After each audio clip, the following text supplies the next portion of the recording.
শাবিনা সুলতান আপনি লিখেছেন, আমি মানসিকভাবে খুবই কষ্টে আছি, আর সহ্য হচ্ছে না, কিভাবে নিজেকে সামলাবো। দেখুন, ইমানদারের কষ্টের যে কোনো মানুষের কষ্টের একটা শেষ আছে, সীমানা আছে। দুনিয়া জীবন শেষ হয়ে গেলে আমাদের এই কষ্টগুলো আর থাকবে না। এজন্য একজন ইমানদার যে কোনো কষ্টে ভেঙে না পড়ে, মুষড়ে না পড়ে তিনি আল্লাহর প্রতি আস্থা রাখবেন এবং ভরসা রাখবেন।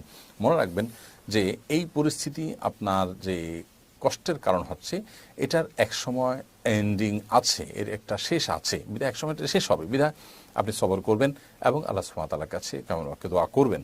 আল্লাহ তাআলা তার প্রিয় নবীদেরকে, তার প্রিয় রাসূলদেরকে জীবনে অনেক বেশি বিপদ আপদ দিয়েছেন, পেরেশানি দিয়েছেন, অতএব তারা কিন্তু সেগুলোতে সবর করেছেন, ভেঙে পড়েন নাই। আপনি ভেঙে পড়বেন না, আল্লাহ তাআলার কাছে দোয়া করবেন।